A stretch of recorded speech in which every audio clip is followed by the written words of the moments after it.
오늘 일본 독도 영유권 주장과 반격능력 보유 선언에 대한 비판 기자회견을 더불어민주당 국방위 차원에서 실시하겠습니다.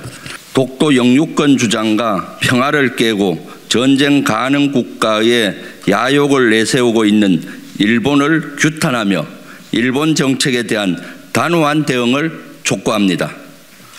일본이 국가 안전보장 전략과 국가 방위 전략, 방위력 정비 계획 등의 주요 안보 문서를 개정했습니다. 외교 안보 기본 지침을 대대적으로 수정하면서 반격 능력 보유와 독도 영유권을 강도 높게 주장했습니다. 일본의 반격 능력 보유 선언은 본격적으로 선제 타격이 가능한 군사 대국으로 거듭나겠다는 의지의 표명입니다. 제2차 세계대전 패전 이후 지켜온 평화 정신을 버리고 전쟁 가능한 국가로 나가겠다는 의도입니다. 이는 자위대를 전쟁 가능한 군대로 만들려는 속셈입니다. 방패만으로 가능했던 일본 자위대의 역할을 확대해 공격이 가능한 창으로 만들겠다는 야욕이 고스란히 드러납니다.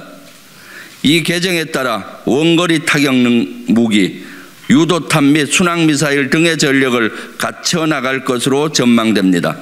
방위비를 GDP의 1% 수준에서 2% 수준으로 늘릴 계획이라고 천명했고, 내년도부터 5년간 방위력 정비 비용을 4조엔 약 410조 원 정도로 할 것이라고 방위력 정비 계획에 명시했습니다. 더욱이 일본 정부는 독도를 두고 일본 고유 영토라면서 독도에 대한 영유권 주장도 한 단계 강도 높은 표현으로 적시하고 나섰습니다. 우리 영토 독도에 대한 도발적 성격의 지침 개정입니다.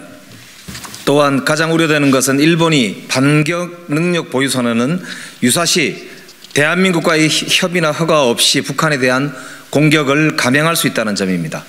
일본은 이번에 무력 행사 요건을 언급하였는데, 무력 공격으로 일본의 존립이 위협받고 국민의 생명, 자유에 명확한 위험이 발생하고 국민을 지키기 위한 다른 수단이 없으면 필요 최소한으로 실력 행사를 한다라는 원칙 등입니다. 이 원칙은 굉장히 주관적인 요건이기 때문에 일본 스스로 한국의 동의나 허가 없이 자유권적 차원에서 일본 스스로 북한을 공격할 근거가 되는 것입니다. 일본의 북한 공격은 우리 대한민국 안보에 치명적인 영향을 미칠 것입니다. 우리 헌법 제3조에는 대한민국의 영토를 한반도와 그 부속 도서로 한다고 명기되어 있습니다.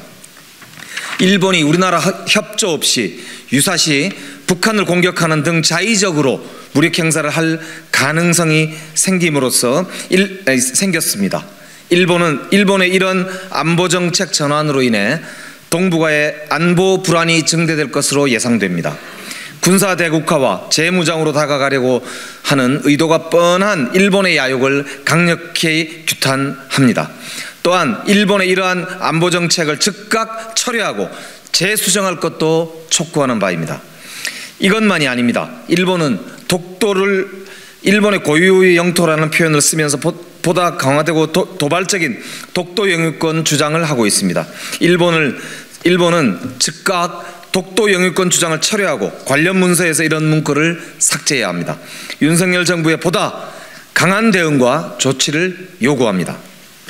일본 정부의 의도와 구상에 대해 윤석열 정부는 사전에 어떤 조치를 취했으며 이러한 개정에 대해 어떤 노력을 할 것인지를 묻고 싶습니다.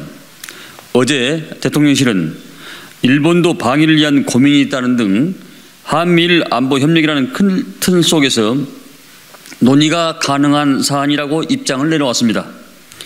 비판을 하거나 주권을 외치지는 못할지언정 또다시 일본의 극우 세력의 대변인이 되어 일본의 입장을 변호하고 나선 것입니다.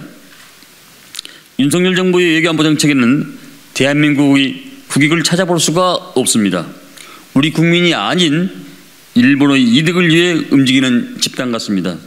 윤석열 정부는 굴종적인 한일 정상회담으로 한미일 안보 협력과 관함식 참석 등을 급하게 추진하더니 결국 일본에게 다시 한번 뒤통수를 맞고 있는 것입니다.